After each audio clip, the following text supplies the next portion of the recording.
धन्यवाद दोस्तों, मैं श्याम धरबिंद। जैसा कि बहुत जो खास प्रश्न है वही प्रश्न आप सबको आज बताएंगे। निश्चित रूप से कह लिया जाए कि एक प्रकार से वायरल पेपर जैसे लेंस की क्षमता, लेंस की क्षमता, लेंस की क्षमता, लेंस की क्षमता किसे कहते हैं, यानी कि अंग्रेजी में बोला जाता है भाई power of lens, power of lens.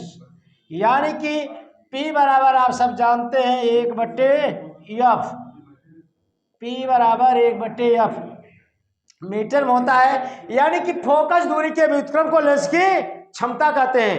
अरे भाई फोकस दूरी के व्युत्क्रम, व्युत्क्रम मतलब उल्टा, फोकस दूरी के व्युत्क्रम को हम लेंस की क्षमता कहते हैं। P बराबर 1/F, वो भी मीटर में। यह सूत्र होता है। एक और होता है P बराबर 100/F, वो सीएम में होता है।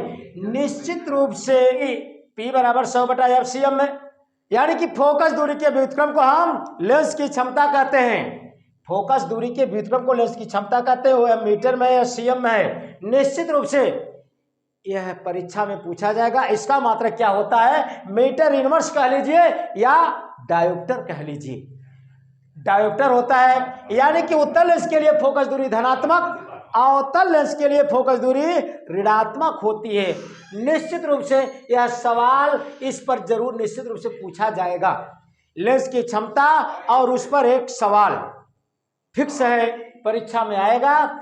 एक कह लिया जाए एक प्रकार से वायरल पेपर। अब देखिए लेंस की क्षमता हो गया आपका। जो खास प्रश्न है वही प्रश्नों को हम आपके सामने, आवर्धन क्षमता, प्रतिबिंब की लंबाई और वस्तु की लंबाई के अनुपात को हम भाई आवर्धन क्षमता यानी कि रेखीय आवर्धन कहते हैं।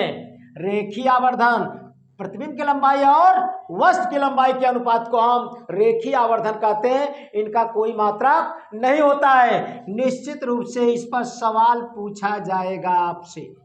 m बराबर -v/u।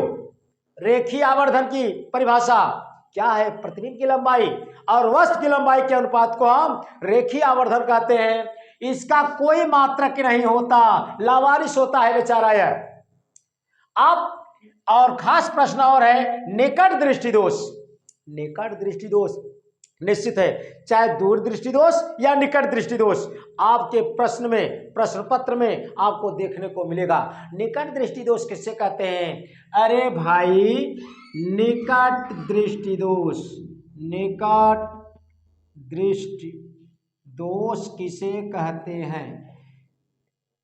कहा जाता है कि जब निकट की वस्तु दिखाई दे और दूर की वस्तु स्पष्ट रूप से न दिखाई दे तो यही दोष तो निकट दृष्टि दोष कहलाता है। निकट दृष्टि दोष, इस दोष को दूर करने के लिए आप अवतल लेंस का उपयोग करते हैं। इसका कारण निवारण बेहतरीन तरीके से आप तैयार कर लेना। संयोजन, प्रतिरोधों का संयोजन दो प्रकार का होता है, एक श्रेणी क्रम संयोजन, दूसरा समांतर क्रम संयोजन। श्रेणी क्रम संयोजन क्या होता है? श्रेणी क्रम संयोजन, श्रेणी क्रम संयोजन क्या होता है भाई साहब? बहुत इंपॉर्टेंट प्रश्न है, बहुत इंपॉर्टेंट प्रश्न है। श्रेणी क्रम संयोजन जब प्रतिरोधों का संयोजन इस तरीके से होता है, कहने का मतलब इसमें 3 प्रतिरोध है, या पहला मान लीजिए, या दूसरा मान लीजिए, या तीसरा।